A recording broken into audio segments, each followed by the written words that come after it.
Sir, did you bring that from a museum, or did Robin Hood lend it to you? The kid couldn't have been more than 22 years old. He looked at the old man's bow, the hand-carved piece of ash, the cedar arrows with turkey feathers, the leather quiver mended 3 times along the seam, and he laughed. Not under his breath, not behind his hand. He laughed loud enough that everyone on the firing line turned to look. "Sir," he said, grinning at his teammates, "did you bring that from a museum, or did Robin Hood lend it to you?" The old man didn't answer. He just opened the canvas case at his feet and started checking his knocks one by one, the way he'd done it for 60 years. What that kid didn't know, what none of them knew, was that the man he just insulted had once carved a bow exactly like this one for a mission that the United States government still won't declassify. If you believe respect should never depend on what a man carries, type honour in the comments before this story begins. Earl Whitcomb was 78 years old, and he hadn't planned on entering the tournament. He'd planned on dropping off a saw blade at his neighbour's farm, then driving home to feed the dog. The flyer had been pinned to the corkboard outside the feed store, half buried under a notice for a hay auction and a missing cat poster. He'd stopped to look at it because the picture on the front showed a man at full draw, and Earl always stopped when he saw a man at full draw. Old habit. The flyer said, "Laurel Ridge Regional 3D Championship, October 11th, 20 target preliminary round, 30 target final for qualifiers, $300 entry, cash prizes." Earl had stood there for a long time. He was wearing the same denim jacket he'd been wearing for the last 14 years, faded at the cuffs, frayed at the collar, with a small dark spot near the right shoulder, where his wife Margaret used to rest her hand when she was tired. Margaret had been gone 2 years that September. The ash tree had come down the spring after she died. Earl's father had planted it the day Earl was born, on the back corner of the property in Pendleton County, and it had stood there through every winter of his life until a lightning strike split the top in a storm in April. Earl had cut it down himself with the same handsaw his father had used to plant it. He'd cured the staves in the barn for 18 months. He'd worked the bow with rasp and scraper and burnishing stone for another 6. He'd told nobody. Not his daughter, not his pastor, not the men he played cards with on Thursdays. He'd finished it on a Tuesday in August and tested it that same evening, shooting at a hay bale behind the equipment shed, and on the 3rd arrow he'd put a cedar shaft through a knot the size of a quarter at 32 paces. He hadn't smiled. He'd just stood there with the bow in his hand, listening to the cicadas, and felt his wife next to him the way he sometimes did at sundown. He drove to Laurel Ridge that morning because the flyer wouldn't leave him alone, and because Margaret had once told him that a man who finishes something ought to test it among strangers, or else he'd never really know what he made. What he didn't know yet was that the man checking entries at the registration table that morning would, in less than 4 hours, walk out from behind that table and stand at attention. Laurel Ridge Sportsman's Club sat on 300 wooded acres in the foothills of the Alleghenies, the kind of place where the gravel parking lot crunched louder than the road, and where the morning fog hung in the hollows until almost 10. By the time Earl rolled in just past 7:30, the lot was already half full of pickup trucks with archery decals and SUVs with team-sponsored magnets stuck to the doors.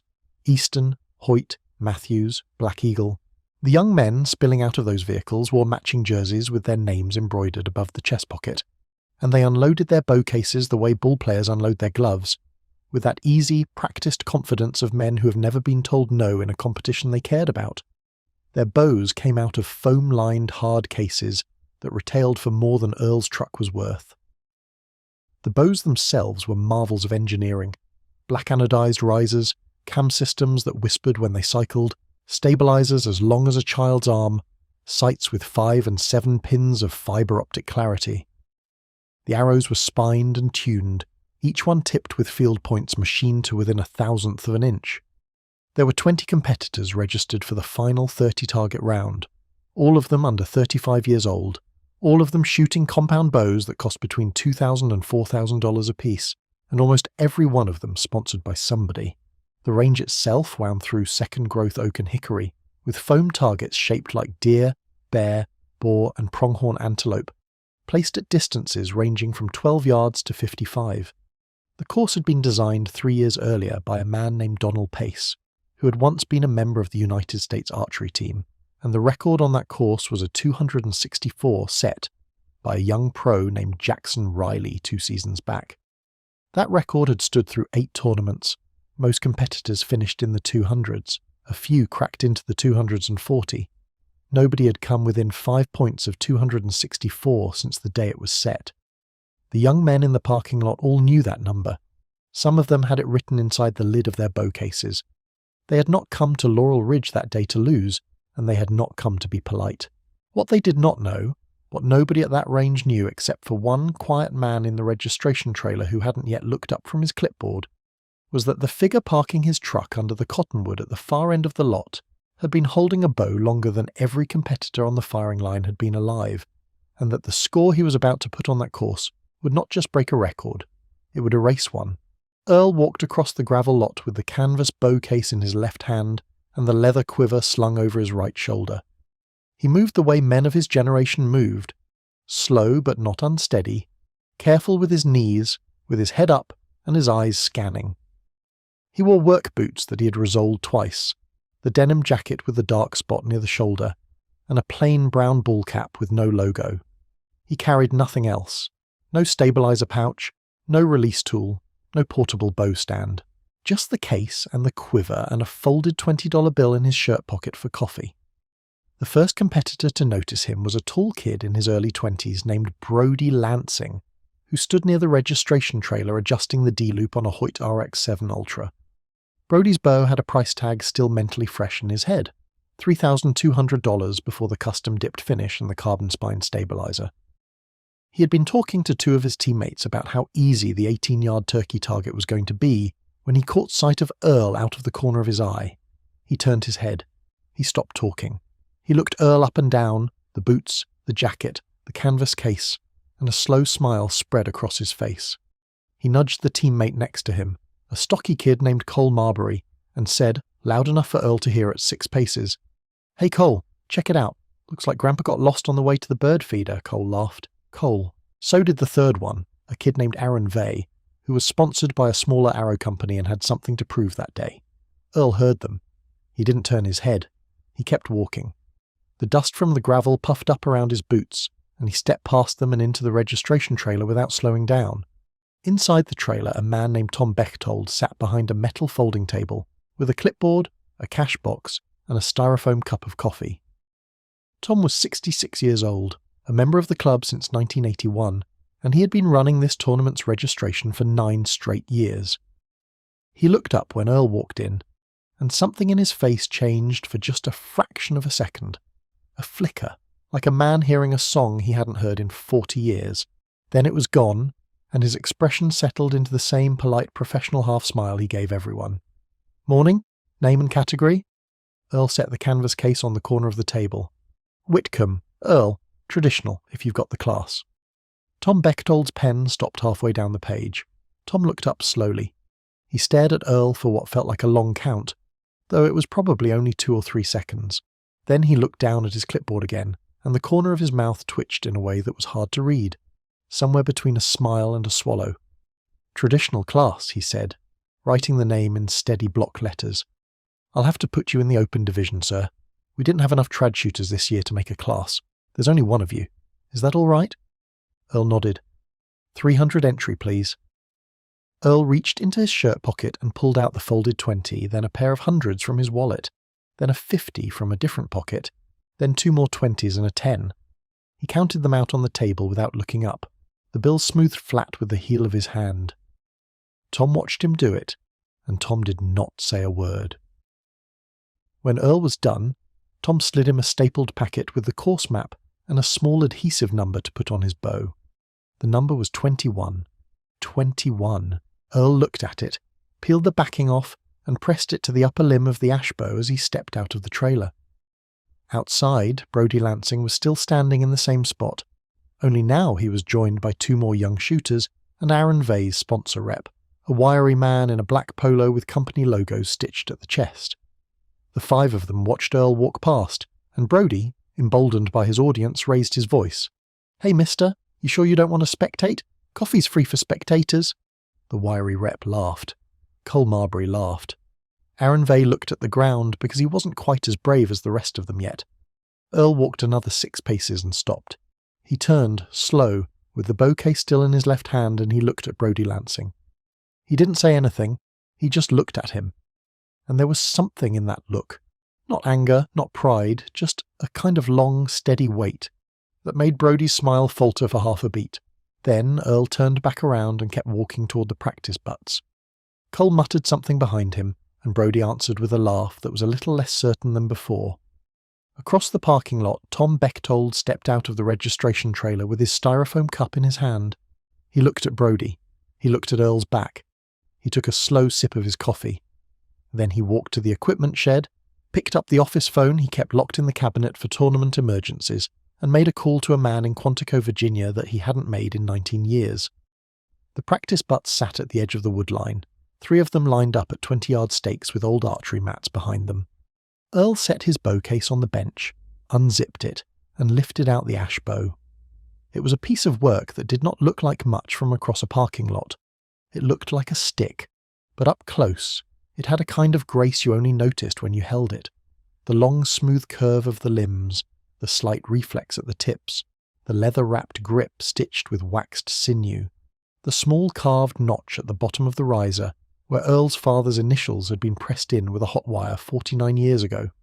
The bow was 58 inches long, drew 52 pounds at 28 inches, and shot a 650-grain cedar arrow at 192 feet per second. Earl strung it the way he had strung every bow he'd ever owned, with the step-through method, knee braced against the lower limb, one fluid motion, no stringer.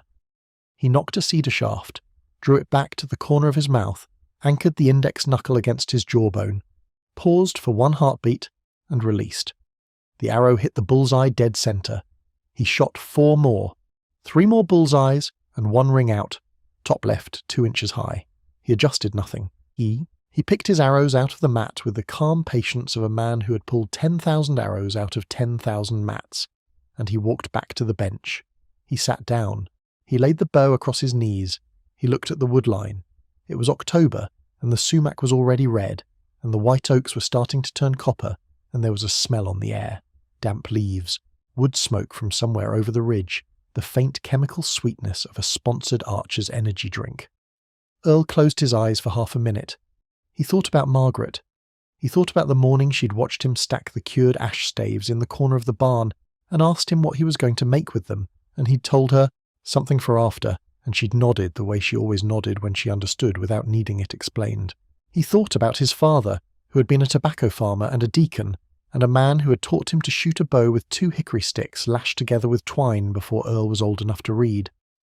He thought about a small village in Kwangge province, in the summer of 1969, and about a young Marine corporal who had crawled 300 yards through elephant grass with a bow on his back because the mission required absolute silence, and about what that corporal had been told by his captain when he came back.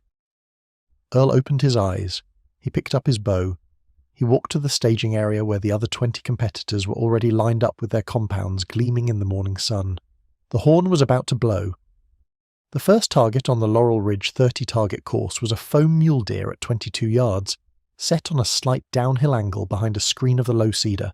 Each archer would shoot 1 arrow per target. Scoring was standard 3D, 11 for the inner center ring, 10 for the outer center, 8 for the kill zone, 5 for the body, 0 for a clean miss. The maximum possible score on the course was 330. The record again was 264. The competitors moved through the course in groups of 4, with a designated scorekeeper following each group. Earl was placed in the last group of the day, which contained Brodie Lansing, Cole Marbury, and a quieter kid named Marcus Field, who shot a Mathews 5 3x33 and didn't say much to anybody.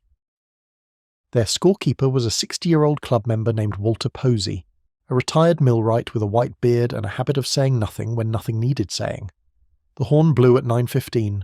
Brodie shot first. He hit the 11 ring on the deer, and his stabilizer barely twitched on release. Cole shot second, 10 ring. Marcus shot third, 11 ring. Then Earl stepped up to the stake. He set his feet shoulder-width apart. He knocked a cedar shaft. He drew the ash bow in one smooth motion, anchored at the corner of his mouth and held for 1 breath. He released. The arrow flew with the soft thump that only a wooden arrow makes, a sound nothing like the sharp tick of carbon, and it buried itself in the centre of the deer's 11 ring, 2 finger widths from Marcus Field's arrow.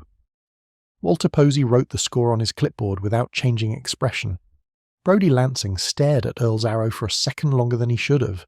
Then he laughed. "Beginner's luck," he said. "That's what the first one always is." Cole grinned. Marcus Field didn't say anything. They moved to the second target, a foam coyote at 34 yards, partially hidden behind a stump. Brodie shot a 10, Cole shot an 8, his arrow drifting slightly to the right. Marcus shot a 10. Earl drew, anchored, released, 11 ring. By the fifth target, a foam black bear at 41 yards, set at an awkward downhill angle through a gap in two pines, Brodie Lansing had stopped laughing. He had shot 111, 2 10s, and a frustrating 8 on the fourth target. Cole had 2 10s and 2 8s. Marcus had a steady run of 10s with 111. Earl had 4 11s. What none of them yet knew, what Walter Posey was beginning to suspect as he watched the cedar arrows fly with the kind of mechanical, unhurried precision he had not seen since his father took him to a Howard Hill exhibition in 1968, was that the old man in the denim jacket had not missed a centre ring in 26 years. By the time the group reached the eighth target, a foam bobcat at 19 yards, set on a hilltop perch, the silence in the group had become its own kind of pressure. Brodie Lansing had not made eye contact with Earl in 3 targets. Cole Marbury had stopped making jokes. Marcus Field had begun, almost without realising it, to study Earl's draw between his own shots, the way the old man's bow arm rose, the way his draw hand traced the same line to the same anchor point every single time, the way he held for exactly one breath before release, and never seemed to second guess. Earl was shooting a clean run, 7 11s out of 7. Walter Posey's clipboard told the truth, and Walter Posey was a man who had never lied on a scorecard. Meanwhile, 3 miles down the road, at a gas station on Route 219, a black Chevrolet Tahoe pulled off the highway and rolled to a stop at the pumps. The driver was a 46-year-old Marine officer named Lieutenant Colonel David Royce, the executive officer of the Marine Corps Scout Sniper Instructor School at Quantico. He was wearing civilian clothes, a grey sweater, jeans, hiking boots, and he had driven 5.5 hours overnight after receiving a phone call from a man named Tom Bechtold at 6:12 that morning. Tom had said only 14 words. He had said, "David, I need you here today. He's at my range. Bring the picture." Royce had not asked which picture. He knew. He had pulled the framed photograph off the wall of his study, wrapped it in a clean towel, and put it in the back seat of his Tahoe along with a manila folder that he had kept locked in a drawer for the better part of 2 decades. He paid for his gas. He bought a cup of coffee. He got back in the truck. As he pulled out of the gas station and turned south toward the Sportsman's Club, his hands were tighter on the steering wheel than they had been in a long time. Back at the range, on the 9th target, a foam wild boar at 51 yards, Earl Whitcomb drew his ashbow, anchored, released, and put another cedar arrow in the 11 ring. Walter Posey wrote it down. Marcus Field, who had been silent for 40 minutes, spoke for the first time. He looked over at Brodie Lansing, Brodie who had just missed the kill zone entirely on the same boar, and was staring at his arrow stuck in the foam belly with a kind of dazed expression, and Marcus said quietly, "You should stop talking to him. I don't think you know who you're shooting against." Brodie Lansing turned to face Marcus. His ears had gone red, and there was a tightness in his jaw that he had not learned yet how to hide. "What's that supposed to mean?" Marcus didn't answer. He just shrugged and turned back toward the next stake. Earl was already walking ahead, the ashbow held low at his side, his quiver shifting gently against his hip. Cole Marbury looked from Marcus to Earl and back, his face uncertain. Cole was 19 years old, the youngest in the group, and somewhere inside the bluster he had been wearing all morning, a small, sober voice was beginning to whisper that he had made a serious mistake. The 10th target was a foam coyote, at 28 yards on a slight uphill, with the morning sun cutting through the trees at an angle that put a hard glare on the foam shoulder. Brodie stepped up first, took longer than usual, drew, anchored, released, and shot an 8. He cursed under his breath and snapped the limb cover back on his stabilizer with more force than necessary. Cole shot a 10. Marcus shot a 10. Earl drew. The ashbow bent in the smooth deep arc that only wood bows make, and the cedar shaft flew and Walter Posey wrote down another 11. 10 targets shot. 10 11s. A score of 110 out of a possible 110 through the first third of the course. The course record pace required an average of 8.8 per target. Earl was running at a perfect 11. Brodie Lansing did the math in his head, and when he did, he made a sound that wasn't quite a word, something between a scoff and a breath. Then he raised his voice just loud enough that Earl would hear, and he said, "Anybody can get lucky for a few targets, old man. Long courses when it falls apart." Earl didn't turn around. He didn't even seem to register the comment. He just adjusted the quiver on his hip and kept walking toward the 11th stake. But Cole Marbury saw something then that he would remember for the rest of his life. He saw Walter Posey, the white-bearded scorekeeper who had not spoken a single unnecessary word all morning, glance up at Brodie Lansing with an expression of such pure, quiet disgust that Cole flinched involuntarily. Walter said nothing. He didn't have to. He just wrote down the score and walked on, and somewhere on the gravel access road behind the 11th target, a black Tahoe with Virginia plates rolled slowly through the trees and pulled into a small turnout, and Lieutenant Colonel David Royce stepped out with a manila folder under his arm and a framed photograph wrapped in a clean cotton towel held tight against his chest, and what he was about to do had not been planned, but it had been waiting 19 years. Lieutenant Colonel Royce did not walk directly to the firing line. He walked instead to the registration trailer where Tom Bechtold was waiting on the steps, with a styrofoam cup of coffee and the same look on his face that he had worn since the moment Earl Whitcomb walked into the trailer 4 hours earlier. The two men spoke quietly for 90 seconds. Tom pointed down the trail toward the 11th target. Royce nodded. He set the framed photograph carefully on the registration table inside the trailer, face up where anyone walking past could see it, and he kept the manila folder under his arm. He walked down the trail. He moved with the easy, contained stride of a man who had spent 30 years in uniform, and several spectators, older men mostly who had served themselves or whose fathers had served, looked at him as he passed, and felt something straighten in their own posture without quite knowing why. He arrived at the 11th target just as Earl was preparing to draw. The 11th target was a foam pronghorn antelope at 46 yards, set in a shallow draw between two big sycamores. Roy stopped at the edge of the lane behind the rope and stood quietly with the folder under his arm. Brodie Lansing noticed him first, then Cole, then Marcus, then Walter Posey, who looked up, saw Royce, and gave a small, almost invisible nod. Earl did not look. Earl drew the ash bow. The world around him narrowed to the white spot on the foam pronghorn's shoulder, and the cedar arrow flew, and it hit the 11 ring with the same soft thump as every arrow before it. 11 targets, 121 points, a pace that would shatter the course record by 46 points if it held. Royce did not clap. He did not call out. He simply watched, and there was an expression on his face that none of the 4 young men in that group recognized, but that every veteran on the property would have recognized instantly. A tight, swallowed pride that had something underneath it that looked almost like grief. As Earl walked past Royce to retrieve his arrow, Royce spoke for the first time. He spoke quietly, low, just 2 words. He said, "Gunny Whitcomb." Earl stopped walking.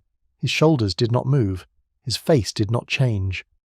But for half a second, his right hand tightened on the grip of the ash bow until the leather creaked. Then he turned his head, slow, and he looked at Lieutenant Colonel Royce and he said one word back. He said, "David." Brodie Lansing stared. Cole Marbury's mouth came open. Marcus Field, who had been quiet for an hour, exhaled the kind of long, slow breath that comes when a question you didn't know you had has just been answered. The 2 men stood there in the cool October air with 22 yards of foam target lane between them, and a 46-year-old grief in the space between their eyes. Royce was the first to look away. He turned to Walter Posey, who was watching with the still patience of a man who had seen this scene coming an hour before anyone else, and he asked, "Mr. Posey, would you mind if I addressed your group for a moment?" Walter Posey nodded once. Royce turned to face Brodie Lansing, Cole Marbury, and Marcus Field. He did not raise his voice. He did not need to. "Gentlemen," he said, "the man you've been competing with this morning is Master Gunnery Sergeant Earl Whitcomb, United States Marine Corps, retired. He served 3 combat tours in Vietnam between 1967 and 1971 with 1st Reconnaissance Battalion. He volunteered for the Studies and Observations Group in 1969 for cross-border operations that I am not permitted to discuss with you, and that the Department of Defense did not officially acknowledge until 2003. From 1974 to 1996, he served as the senior primitive weapons instructor at the Marine Scout Sniper Instructor School, and he is the man who designed the silent insertion bow program that every Force Reconnaissance and Marine Special Operations team in this country has trained on for the last 48 years. I was his student in 1991. He pulled a young second lieutenant who had no business being in the field through 11 weeks of training that I would not have survived without him. Royce paused. He looked at Brodie Lansing. He said, "Before Vietnam, when he was 17 years old, Master Gunnery Sergeant Whitcomb won the National Field Archery Association Traditional Bow Championship in Watkins Glen, New York, against a field of 211 shooters, most of them grown men. He won it the following year as well. He held a personal best of 293 on a 30-target NFAA course, set in 1965, that has not been broken by any traditional shooter in this country in 61 years. The bow he is holding right now, he made himself by hand from a tree his father planted on his property. The day he was born." Royce stopped. The wind moved in the trees. Somewhere far down the ridge a turkey called. Brodie Lansing had gone the colour of old paper. Cole Marbury was looking at his own bow as if he had never seen it before. Marcus Field had taken a step backward, slowly, and his free hand had risen halfway to his chest in a gesture he had not chosen consciously. Earl Whitcomb stood at the rope with the ash bow in his hand. He looked at Royce. He looked at the three young men, and he said, in a voice that was quieter than any voice that had spoken on that range all morning, "We've got 19 targets left, David. The course doesn't shoot itself." What happened over the next 2.5 hours has been described in 3 different archery magazines and in one chapter of a book that is currently being written by a retired tournament director in North Carolina. Earl Whitcomb shot through the remaining 19 targets of the Laurel Ridge 30-target course in front of a slowly growing crowd of spectators that swelled by the 22nd target to nearly 70 people. Word travels fast at a sportsman's club. By the time Earl reached the foam elk at 53 yards on the 24th target, every competitor who had finished his own round was standing somewhere along the ropes. By the 28th target, an 8-yard bobcat through a tight gap in the brush, the silence in the gallery was so complete that the soft thump of each cedar arrow against the foam carried like a hammer strike. Earl did not hurry. He did not slow. He drew, he anchored, he released.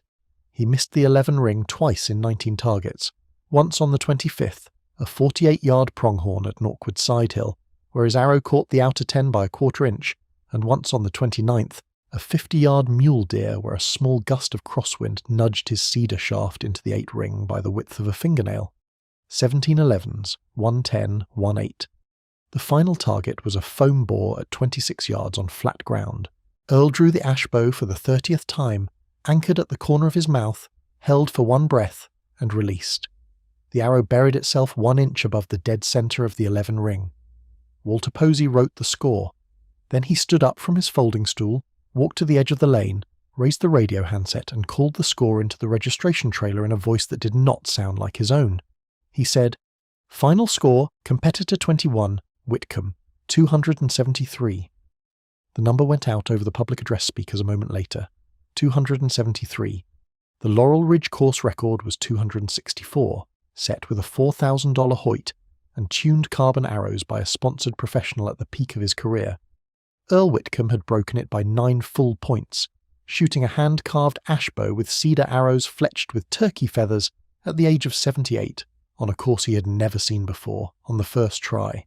The crowd did not cheer right away. They couldn't. They were stuck somewhere between disbelief and reverence, and the silence held for what felt like a long time before, somewhere in the back, an old veteran in a Korean War ball cap began clapping slowly with both calloused hands. Then another joined him, then another, and then the whole gallery was clapping, and Tom Bechtold was wiping his eyes with the corner of his sleeve at the back of the crowd, and Lieutenant Colonel David Royce, standing 20 feet from the target, came to a slow, deliberate position of attention and brought his right hand up in a salute so crisp it seemed to make the air around it stop moving. Earl Whitcomb did not return the salute. He stood at the stake with the ash bow in his hand, and he looked at Royce, and he gave a small, almost imperceptible nod. Then he walked forward, slow, and he pulled his cedar arrow out of the foam bore for the last time, and he placed it in his quiver.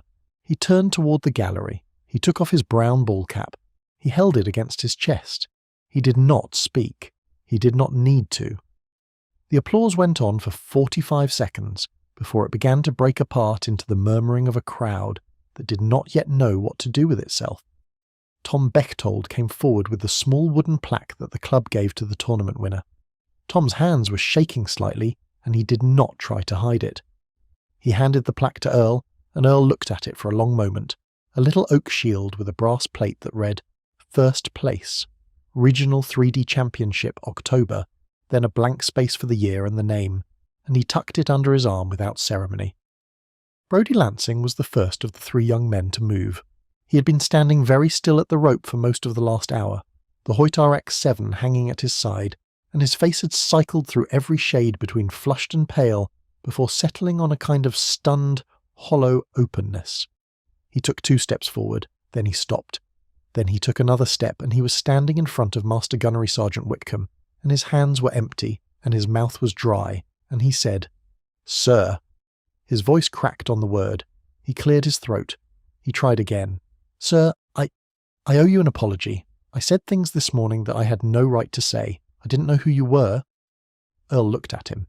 He looked at this 22-year-old kid who had a $4,000 bow and a sponsored jersey and a head full of confidence that had just been emptied out onto the gravel, and he didn't say anything for a long count.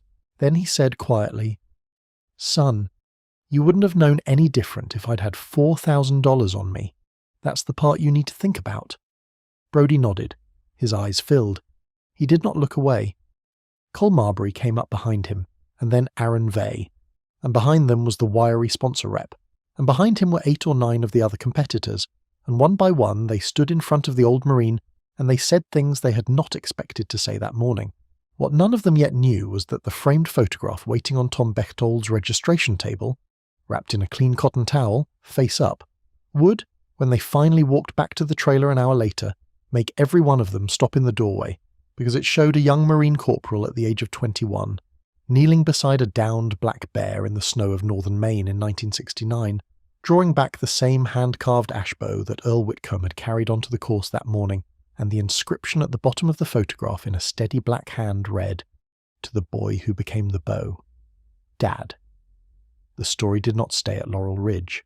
By Monday morning, a short video clip, shot on someone's phone from behind the rope at the 28th target, showing Earl drawing the ash bow in the slanting October light and the cedar arrow finding the 11 ring as if drawn there by a string, had been posted to a small regional archery forum. By Wednesday, it had been shared 11,000 times. By Friday, the photograph from the registration trailer had been published, with Lieutenant Colonel Royce's permission, in an online piece written by the editor of Traditional Bowhunter magazine, and a quiet conversation had begun in the comments section of every archery forum in the country about the difference between equipment and skill, and about the things that money cannot teach. 2 weeks after the tournament, Tom Bechtold received a letter from the National Field Archery Association, inviting Earl Whitcomb to be the guest of honor at their annual Hall of Fame ceremony in Yankton, South Dakota. He accepted. He attended in the same denim jacket. 3 weeks after the tournament, Brodie Lansing drove 4 hours by himself from his apartment in Pittsburgh, down to a small farm outside Franklin, West Virginia, and he asked a 78-year-old man if he could see the barn where the staves had been cured. He stayed for the weekend. He helped Earl mend a fence and stack firewood, and listened to a Saturday afternoon ball game on a porch swing. And on Sunday morning, before he drove home, Earl handed him a piece of ash from a small stack in the corner of the barn and said, "If you want to know what your bow's made of, you've got to start at the tree." Brodie Lansing took the piece of ash home with him. He has been working it slow ever since. Cole Marbury wrote a letter to Earl 2 months later that ran 4 handwritten pages and that he sent without showing his teammates. Marcus Field, who had said almost nothing the entire day, sold his Mathews Viv 3 X33 the following spring and bought a custom traditional longbow from a Pennsylvania bowyer named Daniel Wells, and he has not shot a compound since. And Aaron Vey, the youngest of the 3, the one who had laughed because his sponsor was watching, sat down with his sponsor at a coffee shop in Cleveland the week after the tournament and asked to be released from his contract.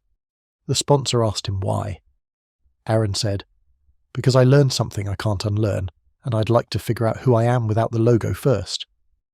The sponsor, a man who had been in the industry for 31 years, looked at the kid for a long minute, and then he reached across the table and shook his hand and he said, "Son, That's the best thing I've heard come out of this business in 15 years. Earl Whitcomb still lives on the farm in Pendleton County. He still feeds the dog, he still drives the same pickup, and he still wears the denim jacket with the dark spot near the right shoulder where Margaret used to rest her hand. The ashbow hangs on a peg above his fireplace, next to a framed photograph of a young Marine corporal kneeling beside a black bear in 1969, and a smaller, older photograph of a man planting a tree on a clear morning in 1948.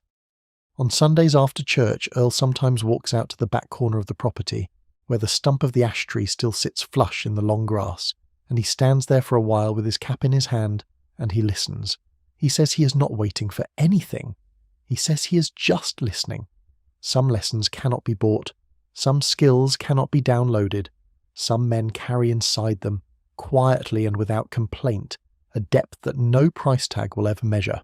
And the only way the world ever finds out is when somebody underestimates them on a cold morning at a gravel range in the foothills of October. The young men who laughed at Earl Whitcomb that morning learned something that no instructor could have taught them.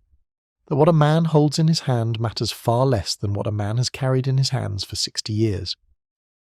If this story moved you, if you believe respect ought to be given freely to those who earned it long before we arrived, please subscribe to this channel, share this story with a veteran in your life, and the next time you see an old man with a worn jacket and a quiet way of standing, ask him what he carried.